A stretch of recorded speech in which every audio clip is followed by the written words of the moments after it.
How to Find Meaning in Life, Viktor Frankl Philosophy. Viktor Frankl began writing a book in 1945, just a few months after he was freed from a Nazi concentration camp.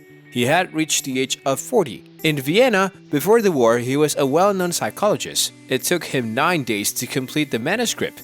In spite of the horrific experiences he had as a prisoner at Auschwitz, Dachau, and other concentration camps, the primary goal of the book is to examine the source of his will to live. Man's search for meaning went on to sell more than 10 million copies in 24 different languages. 1. Our attitude is always a choice we can make. When it came to understanding human behavior and thought, Frankl was an expert. Everything was taken away from Frankl and his fellow prisoners. There was only one thing that truly belonged to them: their names and the hair on their heads. They had lost everything else. Our inner disclosure, as the Stoics called it, serves as a compass for our actions. To put it another way, we have complete control over how we respond to any given situations or thought. It doesn't matter what life throws at you, we always have the choice of how we react and how we respond to it. 2. The way we respond to suffering matters more than the suffering itself. There are 3 ways to find meaning in life, according to Viktor Frankl. Even when that work is both creative and aligned with a greater purpose, it can help us grow as individuals because of a deep desire to help others, which often manifests itself in service. Moreover, through the fundamental human experience of suffering, Frankl's experience in the concentration camp put this third category to the ultimate test. The test for all of us, then, is how we respond to the pain in our own lives. 3. Purpose is a powerful motivator. Frankl noticed that those inmates who survived and found a way to endure always had a greater purpose that carried them throughout difficult conditions.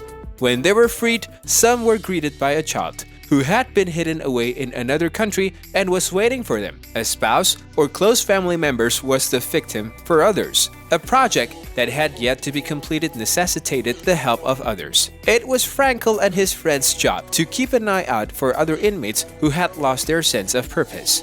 Frankl noticed a spike in morality in 1944 while working in a camp hospital during the week between Christmas and New Year, because so many prisoners were still holding out hope that they would be freed before Christmas.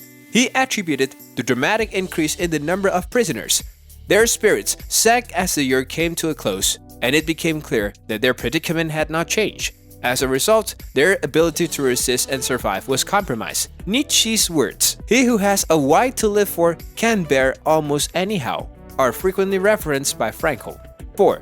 Our true character is revealed in our actions. To Frankl, there is no universal answer to the questions of what life is all about. The answer to this question is unique to each individual. Our circumstances, our relationships, and our experiences shape our perceptions of the world around us. Essentially, life is a test, and the answer is found in our reactions. To put it another way, we do not discover the purpose of our existence on some lofty summit, but rather it is revealed to us on a daily and hourly basis as we make conscious decisions and carry out our obligations. 5. In the most unexpected places, kindness to strangers can be found.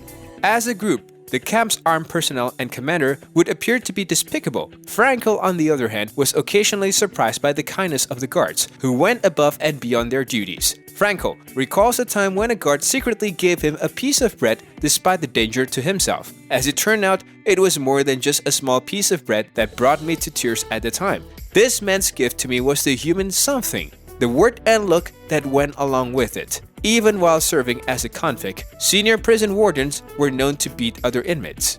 6. Every group and every society has been infiltrated by them. As moving as it is enlightening, Viktor Frankl's The Search for Meaning is a must-read. In order to live what Socrates called a life well lived, we need to find and cultivate meanings in our daily activities. Our quest for meaning has intrinsic value, as we learn from Viktor Frankl's writings, and we are all obligated to go out of our way to find it.